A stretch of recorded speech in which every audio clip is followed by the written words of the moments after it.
It's Jay Coffee on the vid, and we're talking about a very touchy topic, right? We got to be very careful with this one. As an actor here, he had it made. This guy, Rockman Dunbar, he was the sheriff on Sons of Anarchy later in the series when local law enforcement got X'd out and they brought in a bigger sheriff's department that absorbed Charming PD's jurisdiction.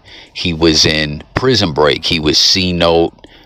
He was in that Johnny Depp, Biggie Smalls Pac movie, City of Lies, which came out but really didn't come out like it was supposed to. There was all kinds of controversy like that. He played a federal agent who was undercover, deep undercover, and he let Johnny Depp's character know, yo, I'm undercover, man. He had to turn up on him and let him know this shit's no joke over here. Death row is deep. They got people within law enforcement and everything. He's been in a lot of good stuff. Comment any good parts he's played that you may recall that I'm forgetting. But the part that we're talking about here is the show 911. One of those police law enforcement dramas. Not so much like a Law and Order SVU. I feel like, isn't it more like those Chicago Fire, Chicago 911, this and that? There's a bunch of them. I don't know. I didn't really watch it like that, but I've know it's got a pretty devout fan base that fuck with it heavy. And he referenced this job as a lotto ticket, 100,000 an episode. That's some serious paper right there. But way back when the sickness jumped off and those mandates came out in regards to the treatment, which again, we got to be very careful with this one, y'all, as I, want to make it clear. I'm not any kind of professional or anything that's making any kind of statements about the validity of the treatment or about the sickness or any of that. I'm sure y'all will let me know your guys' thoughts about it below in the comments section. But he was like, yo, I'm not getting it. Flunk out of here with that. We saw that happen with Redman. Method Man got him the job on the Power series, and when they say, yo, you got to get that treatment, he was like, not me. Why the hell did they replace Redman with, like, that's your brother? Yeah. He wouldn't get the jab. Oh, wow. Okay. Yeah, at least that's what I heard. Yeah. Did I talk to Redman about it? No. We close. We don't, like, shit like that don't even need to be said. Mm-hmm. You know what I'm saying? But it happens. He's not the first or the last person that'll probably happen to. I remember, what's the guy's name? Bald guy. Actor. Very good at what he does. His name, I know exactly what you're talking about. Light skin, brown, I know exactly. Yeah, he was let go on the show because he wouldn't get the jab. And he was one of their leads, I believe. Mm-hmm. I could be wrong. Mm-hmm. But, just to say that, Redman, he made a decision. And I stick by whatever his decision was. If he feels that was best for him, I agree with him. He must be talking to someone else, and they quickly replaced him with someone else. Had someone take over that role of the character that he played. A whole nother actor took over Redman's part. It's kind of crazy too. Side convo, Red and Meth have never got back together to do Blackout 3, or which, I think it would have been Blackout 3, and Meth has said, yo, I'm on this acting ish. That's how hard body karate he is into the acting profession. In that world, music is secondary, but for Redman, Reggie Noble, he's still a rapper who occasionally acts. It's the other way around with Method Man, and I don't know if we'll ever get that third installment of Blackout. But this gentleman in which we're speaking of, Rockman Dunbar, he was like, yo, I'm not getting it, and y'all can't fire me because I should be exempt from being required to get the treatment because of my religious beliefs. And they canned him, they fired him, and he ended up taking out a lawsuit against Disney, one of the most powerful businesses, corporate giants that there is, right? They got Walt Disney's head cryogenically frozen underneath the Disney parks, waiting for a way to bring it back, like Art the Clown in the Terrifier movies, right? You just throw his head on something else at some point. Maybe the technology will be there. Maybe they'll make an AI body someday. Who knows? But Disney has got some serious power. They're in bed with all kinds of other corporate entities. They just bought out Hulu, and they were the ones that this lawsuit ended up being against, as this show is tied to them, and it went all the way to trial. No deals, nothing could be hashed out, and an 8-person jury found in Disney's favor. And this guy, man, Rockmond Dunbar, he cried to his family, everything right in the courtroom. He said, oh my God, oh my God, oh my God, he shouted. He turned to his wife and kids and he said, I'm sorry, I'm so sorry, we'll be okay. Because he said, like, he's broke, right? He said, man created the treatment to separate you from God. This is a spiritual war. This is a war of evil against good. I stood on the side of good.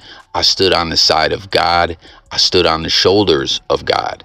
So Disney's lawyers, they argued that he lacked credibility, right? They noted that he routinely takes synthetic testosterone and anastrozole, which I don't know exactly what that is, but they're saying, you know, that shit doesn't line up with whatever his religious beliefs are. In the reports, it doesn't specifically say what his beliefs are, but you hear him, he's saying this is a spiritual war that he was fighting.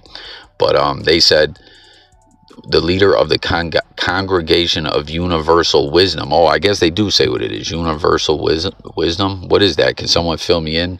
Called it sacrilegious. So I guess they're saying if that guy said it and you take it, you're full of shit. Who knows? Did they give that guy a payment or something like that? Or is this something they're taking out of context? I don't know. What say you, for those that are more up on this? But he acknowledged on the witness stand, this is Dunbar, that he's not perfect. And in a closing argument, the attorney scrolled through a list of 37 meds that Dunbar has taken. So they didn't just say, hey, go at his faith in that way. They went down the list of all the different medications. And it says, this is way far from perfect. This isn't even close. And again, this was said to be like a lotto ticket that he's now lost. And he said, more or less, he's underwater now in a financial state that he's blown through all the savings, retirement money. And it's not just the fact that he lost this job and this lotto ticket, 100K an episode. He's saying he's having trouble finding work. So I wonder if he'll file another lawsuit, or that was a part of this lawsuit, that the waters have been muddied, metaphorically speaking, as far as other studios or people creating content and shows don't want to mess with him, because either it's put out there like, hey, let's blacklist this guy, let's put him on the no-fly list, or they just look at him as someone who will ruffle feathers. It's wild, man. He says it was a dream job. It was like winning the lotto, as already stated. And this is the quote about the financial situation. I'm underwater. I've spent my entire retirement. This has taken my life into a hole financially that I will never be able to get out of. Take my cars, take my money. I don't care. You have to leave here with your soul intact.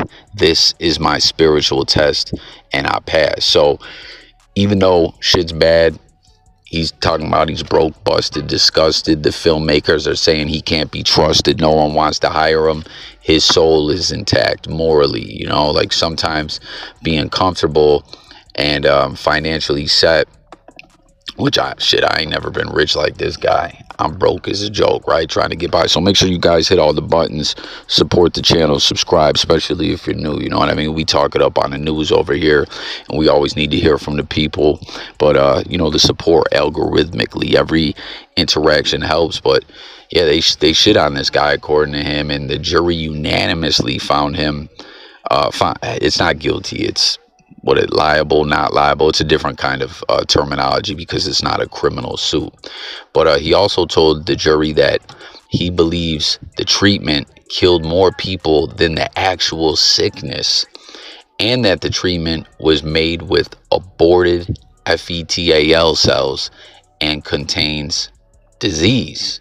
He also testified that 6 foreign objects have been found in the treatment that they cannot be ID'd under a microscope. So Disney lawyer, they had a doctor that they called up there, Dr. Glenn Braunstein, and he was consulted for the company during the sickness, right? And he testified there's no live disease or fetal cells in any of the treatments. And when he was asked about these foreign objects seen under the microscope, he replied that it is hogwash, bullshit, and ridiculous. And again, we got to be very careful with this. You know, y'all in the comments have a little more leeway than me. You know what I'm saying? Like, I'm dead serious. Once again, I'm not claiming I got all the answers, and I'm not even going to push all the way with my feelings about this because it's such a very touchy subject. Like, think about it, y'all. Never like, there's all kinds of crazy conspiratorial videos out there, some very true, some not so true, some totally unfounded, that remain up. But a lot of ish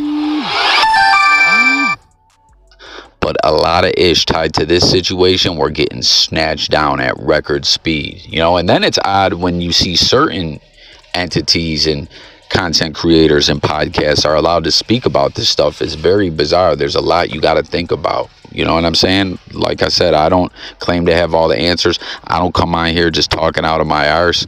I'm just telling y'all how it is. Like, tell me I'm lying in this video. You know, once again, I'm open to debate, to chop it up with any of y'all's.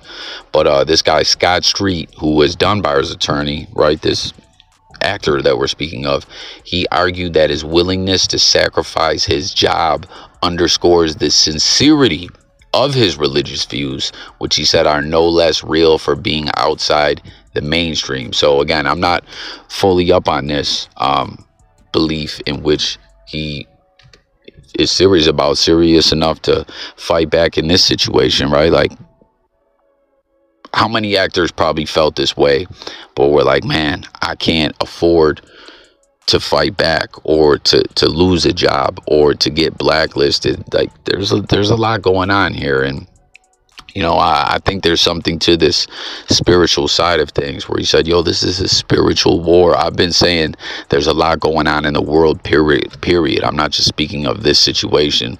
That is spiritual warfare. That's a fact, Jack, in my opinion, you know. So let me, for content's purpose, say, in my opinion, that's a fact, right? Because I ain't trying to lie to y'all. If people want to get all definitive about things and the way you reference it, to me, that's how real the spiritual side of things is, and to this actor it is as well. Quote, what matters is whether he is true to himself and true to his belief. It doesn't have to be right. There are plenty of beliefs that are right, wrong, kooky, who cares? What matters is whether you believe them. It's not up to your employer to question your belief.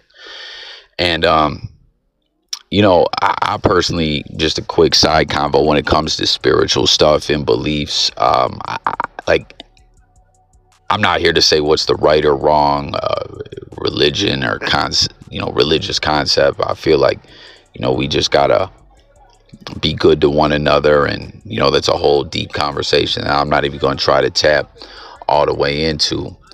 But yeah, man, he lost it all over this, is straight up. The opposing side, who won, also just said that Dunbar was not what's the word they use, he failed to engage in an interactive process with the employer to accommodate the issue. So I don't know, like, he could have went about it better, they feel. But at the end of the day, 20th television, is there a 20th century television with Disney, are pleased with the verdict, which affirms that they acted fairly and lawfully towards Mr. Dunbar. And when they asked Dunbar for a comment, he said, God still won today. So I don't know, man. Will he find more work? I like, come to think of it, I feel like I haven't seen him in much as of late. And yeah, man, it seems like he's on the outside looking in. And I don't know, maybe he'll get to making content out here. I wonder if he has a YouTube channel or a podcast. Like, this would be an interesting story to hear him speak more about. You know, that's one thing when it comes to the content space. Anyone, whether famous or not, can pick up a device and tell their side of things, or tell stories, or do vlogs, or whatever. You know what I mean? So maybe he'll seek his get back to making bread the way he was. Like 100,000 an episode is crazy. Think about that. 10 episodes, that's $1 million, you know. But there's a lot of money to be made out here. What will his next move be? Is there any appealingness? I don't know. But you see Disney and 20th century television, or 20th television, whatever it's called, they won, and they said they did everything within the guidelines, within the boundaries, what's legal, what's not. It's wild though. We're still hearing things in regards to that treatment, and you know, it's touchy. There's so much more I want to speak on about all this, but y'all get to it in the comments. And let me know what you think about the fact that he was willing to go to the distance to not bend in his beliefs. And what you think about them saying, man, this shit's all hogwash. You take these other meds. They, you know, they basically were saying that the whole religious exemption was some bullshit he was coming up with to not try and get it. But he's saying God still won. So that'll do it for this one. Once again, I thank y'all for tuning in. A lot to talk about, so let's get to talking about it in that comment section. Subscribe to the channel. I'll get with y'all on the next one. Peace.